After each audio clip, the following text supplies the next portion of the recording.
الحمدللہ عز و جل اس وقت ہم مدینہ الاولیاء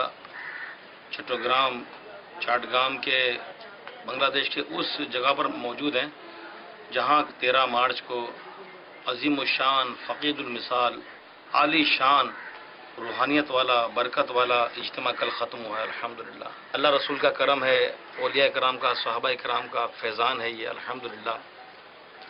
کہ جو توقع تھی اور جو یہاں کے حالات تھے اس کے حساب سے اللہ کی مدد شامل حال رہی اور الحمدللہ ایسا اجتماع ہوا کہ ہماری عقلیں خود حیران ہیں، اور یہی برکت ہے، یہی کرم ہے، دعوت اسلامی فیضان اولیاء ہے، فیضان صحابہ ہے۔ تو الحمدللہ عز و جل یہاں ہماری مجلس نے، ہمارے اسلامی بھائیوں نے والنٹری دن رات جو کام کیا نا، یعنی میں آپ کو یہ عرض کروں کہ دعوت اسلامی کی طرف سے ذمہ داری جو مجھے مرکز نے دی ہے، مجھے توقع نہیں تھی کہ یہاں پر ایسے اسلامی بھائی مل جائیں گے، یعنی کام کیسے ہوا مجھے ابھی تک سمجھ نہیں آ رہا ہے۔ حفاظتی امور کے معاملات، وضو خانہ، استنجا خانہ، پنڈا، لائٹ، کیا کیا میں بتاؤں آپ کو، یعنی کیسے یہ انتظامات ہو گئے یہاں پر۔ ظاہری طور پر جو ہے نا، ایسا کوئی اسلامی بھائی یہاں نہیں تھا کہ جس نے پاکستان میں بین الاقوامی اجتماع ملتان میں یا باب المدینہ میں شرکت کی ہو یا وہاں کے انتظامات کا تجربہ ہو، بالکل پہلی دفعہ۔